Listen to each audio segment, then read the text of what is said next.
Playoff game, Miami versus Ole Miss. Miami wins 31-27 in the last, 30 seconds, we want to say. Probably the best game of the playoffs so far. Probably the best game of the playoffs the last few years. What do we think of this? Hell of a game. It was really good. And Josh? A little bit of everything. Like I think yeah, I said in our chat, like if you wanted to show someone a football game, you would show them this one. Like you got offense, defense, special teams, good finish, quarterback that you know, gets his fair share of heat from us and other places, uh rising to the occasion. Like this was a great game. yeah, this rocked. Shout out to Carson Beck. He had his first passing completion of more than 20 yards since the playoffs started. Wow. And what's funny is he had like a 21 yarder or something in the first round, and it was like a 3 yard catch and run. Like but hey, this was a true deep ball, probably like 40 plus air yards, wide fucking open receiver, total busted coverage. But it was Carson Beck made a great throw. Yeah, He I did it. I was genuinely shocked by how close the game was, considering how much Miami dominated the ball. Like, Yeah. if Miami just stalls out on a few more third downs, Ole Miss probably wins because their offense was still slicing and dicing their way up the field. It was kind of shocking that the game was close. Do you have the rushing stats? Like, there must have been 150 yards of difference in rushing stats. At one point, Uh, Miami had the ball for like 12 minutes to Ole Miss's two. Like yeah. that came up. I'm like, geez. Like and you saw like one of their D linemen was like just limping off the field, like really like drawing for breath. And it was like the second quarter. I'm like, oh no. Yeah. Rushing was Miami 191 yards to Ole Miss 121 yards. But Wow. but that was Miami rushed it 51 times for 3.7 per. Ole Miss rushed it 21 times for 5.8 per. So, Yeah. I mean, I'm surprised Ole Miss even had that rushing wise. Not because they couldn't do it. It was just when they get the ball, they well, had to move. yeah, I guess that's actually Kawan Lacey had a 75-yard rushing touchdown. Oh, So true. Yeah. so when you factor that in, it's more like 40 something rushing Hmm. yards on 20 attempts. But hey, you got it. I think I'm shocked that Miami didn't, win by more here, like you guys said. I think that the major point on that is Miami's DBs dropped like four interceptions. Like More. Honestly, more. right, and not even like you would have had to make a play to make that interception. It was like it was right in your hands and you dropped it. No, absolutely. Miami dropped the interceptions. I want to say like second, third quarter, Miami's offense did fuck around a little bit and maybe got caught in the mud and let Ole Miss hang around. But they got their act together when it mattered. And I really respected the way that called this game because they just never got out of their game plan. They were like, we are going to have 15 play drives, regardless of how critical the situation we're in. We're running the ball, we're throwing screens. That is Dude, all we're doing. If we throw it deep or anywhere past 5 yards, it's going to Tony and only him. Who, by the way, just incredible. Even his non-catch, which totally should have been a catch, his one-handed Mhm. falling out of bounds catch, totally should have been a catch for the record. I felt like That's I was going crazy. crazy. I'm pretty sure there was a point where his toe hit the ground and then his heel landed and it was very quick, but I thought it was there. And they didn't even look at it really. Like, that was so frustrating. And then that was another thing. The broadcast crew and the rules analysts just went with whatever the refs gave. They did not want they did not want to hear anything. They said, "Oh, well, damn. Looks like looks like that was it." It Like, was funny. come They on, kind of dude. always Take a do that. stance. But the targeting that got waved off in the first half was so funny because before the review, the rules guy is like, "Yeah, that's a clear targeting. You got the helmet to helmet, forcible contact to the head or neck. This is an easy targeting. They shouldn't be in there for too long." And then like Too easy. 2 minutes later, they're like, "No targeting," and the rules guy has to be like, "Yeah, that's the right call. There wasn't a launch or whatever." And it's like, dude, like. I hate targeting. I hate No one targeting. knows what the rule What one is. of the targetings was just like I don't even know what it was like actually impossible for the defender to not. I mean, it was such a bang bang play. I Right. cannot believe he's now ejected for the first half of the national championship game. That could Yeah. have a material difference in what happens. But I just want to issue a formal statement. I'm not gonna say apology. I'm gonna say statement to Carson Beck because in this game he did run the ball and he did not slide one time. He didn't slide on multiple critical plays. So what was it? Tip of the cap Yeah. to Carson Beck for doing that. That last play was like the biggest middle finger ever. The fact that he ran the ball in for a touchdown was like it was meant to make fun of me. It was a broken pocket and he got out of there and scored a touchdown. I was shocked by how mobile Carson Beck was in this He looked game. pretty Like, good. Yeah. yeah. Like by his standards, obviously. Like he's not Lamar Jackson, but like No. compared to what we've seen from Carson Beck over the last 3 years, like dude had a little scoot in him, dude. That's the thing. With quarterbacks, like you don't have to be.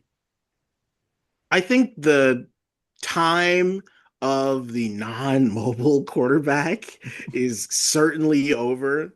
And now the Darren Morton. minimum acceptable like ability is can you get an 8-yard first down? Like it won't always be right there for you. It won't always be a broken play. But if you have the space and there's nothing there, can you make this possibly neutral play into a pure positive? And I I was listening to John Haycock, the retired Iowa State defensive coordinator. He was saying that if he was asked on the Chris Williams podcast for Iowa Everywhere, just citing. Um, he was saying if I had to build a team, like my number one thing would be having a mobile quarterback. He said that before he even mentioned defense. Like he said, the ability to play 11 on 11 football just totally transforms like your ability to execute as like an offense, and it makes the job of the defensive coordinator so much harder. And to have a guy that's one no longer afraid to scramble when he has the opportunity, and also you don't ask him to do it so much to the point where he's putting himself in harm's way. Like this is the ideal version of Carson Beck or that type of quarterback. Like this is what he'll have to do in the pros and so on. And look at that. I put him in the pros. Wow. Yeah, I Ole Miss in this game was so spying him at certain points, which is pretty crazy to think about. They were spying him. We should talk about. I want to talk about some of the broad strokes of how the game was called from from from Ole Miss's perspective, because offensively they were really effective and they were going really fast offensively. And them going fast did really prey on a weakness of the Miami defense, which is they're not good against no huddle. That really showed, especially in some of that 2 minute stuff. Miami wasn't very good at that, but it put Ole Miss's defense in a really bad position, at least from like a rest perspective. I mean, the volume of plays Ole Miss's defense played against, it's kind of they held up better than they probably should have. So it's like I don't know what Pete Golding should have done. I'm like, do you slow your offense down and make them less effective for your defense, or do you just let them? You just play as aggressively as you can offensively? Mm. I think that they called the right game on offense because, like we talked about, this game was probably closer than it could have been, right? Like you were up at the end, you had your chances to win. Um, But the thing is by the end of the game, like by the end of the game, they were moving the ball better, but there was a stretch there where they were going no huddle three and out. Like they would literally just go on the field, instantly punt back. Like their defense is out there dying. That had its consequences, I think, because Ole Miss's defense was always kind of a sloppy tackling team. I think they were one of the worst in the SEC. By the end of the game, there are a couple key third downs that Miami converts, basically because I want to say Ole Miss's defense is just genuinely that tired. Like it's hard to bring down some of Miami's running backs. It's hard to bring mhm. down some of Miami's receivers, and it I think it cost them toward the end. Yeah, the Malachi Tony screen touchdown in the fourth quarter. There are a couple Ole Miss linebackers like who are a few steps away, and they just you can see they just have no ability anymore to like make the explosive move to try and get the tackle. Like he just totally splits two linebackers who, you know, are within range of being able to make a play. Whether they could or couldn't, we don't know. But well, we actually Yeah, do know they couldn't. yeah, and the arm like it just felt like the like it felt like Miami's running backs. It took like they would break two arm tackles per carry. It was like that, you know. So I'm just not sure that they made the right call. And Cristobal was this Cristobal's like best game coaching like ever? Like maybe the Ohio State game you'd have to say, but in terms of like pure, the game was played 100% on the terms I wanted it to be played. Mm. You'd have to say like that final Miami drive was like peak Cristobal football. Like I think retroactively, looking back at how both teams called this game, uh, I feel like you don't have too many regrets. One thing that personally I hate is when you lose looking like a different team than you were all season. And Ole Miss certainly was exactly themselves in this game and just had to go down with the ship, dude. Uh, their kicker banks one into the goalpost and then banks one off. Like you're not looking back at any one play and thinking, "Damn, I should have had it there and that would have changed it necessarily." Um, for Miami, I think it's exactly like you said. Like when I think at some point Ole Miss got a lead first because I remember thinking Miami would not want to be playing from behind against this defense because I don't think Ole Miss, again, when Ole Miss played LSU in the middle of the season and LSU had no luck moving the ball on them, I remember thinking that's kind of strange. Like Ole Miss's defense is not anything that's so vaunted and scary. Like they capitalize on turnovers clearly against LSU, but they aren't like this lockdown unit that will take control of a game necessarily. That didn't happen here. And I think they were prepared for that to not happen. Like their offense did take that risk uh, of turning the ball over very quickly with their fast tempo. But after looking at this game and how it actually played out, I feel like if I were them, I would at least feel comfortable knowing that, okay, my defense was getting beat. They were on the field for a long time. But ultimately, if Miami scores a single touchdown on a 7 minute drive, I'm okay with that because I know I can score in 3 minutes. And when Miami took that that lead in the fourth quarter, I was like, wow. And Mario Cristobal even knew. He's like, don't give me a fucking hug right now. They have 20 seconds. That's way too much time. And sure enough, they were 30 yards away, 25, maybe. Like They were close. They were close. Yeah. this offense is scary. And Thank God uh Chambliss is not back, dude. Holy shit. oh Yeah. dude. Who was Yeah. I Uh, think it was Stribling too. He was really good at getting yards after contact. Like every pass he caught, he was making Miami's defenders look like Ole Miss defenders. Like it was really rough.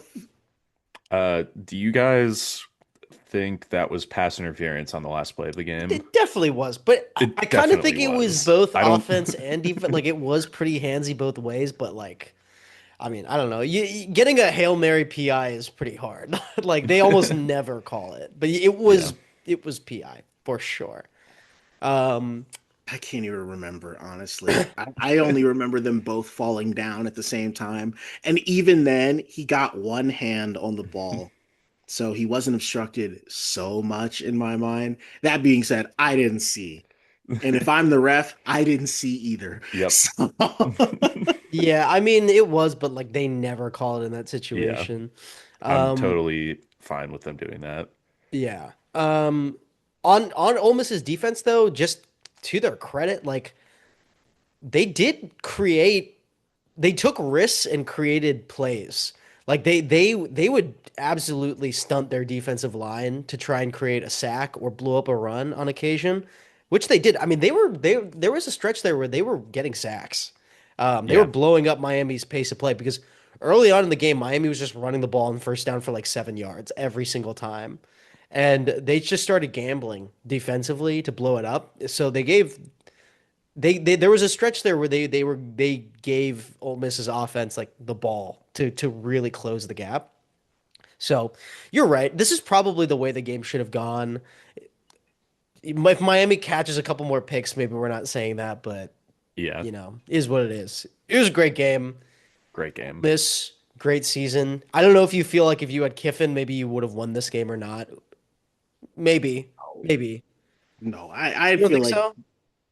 what was Lane Kiffin gonna do in this game that they didn't do effectively already? It's hard to say. I'm just saying, he was their head coach. Like, Sure, I they had guess, but they had a guy in his first third game head coaching ever. Like, Yeah.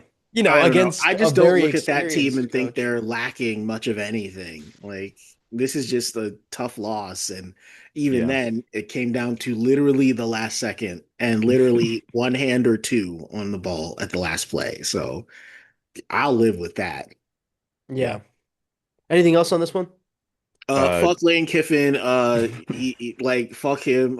He really ruined this for a fan base that even though I'm not sad that they lost, I'm definitely like, oh, that's a nightmare. Like your magical season is about a guy that's not even there. That sucks. Yeah, I'm they so should not. happy they lost. They should not have shown him on the broadcast. FY, or like the whole. I hated that. But sorry, John, what Yeah. were you gonna say? Um, even though they lost, Lucas Carnero is such a fucking good kicker, man. His Mm. 58 yarder was good from 64. Like he drilled that shit. I'm pretty sure he's Yeah, a junior, so like he's got another year. Ole Miss is gonna have a lockdown kicker next year. They're not gonna have a quarterback, I guess, but Is he unable to transfer?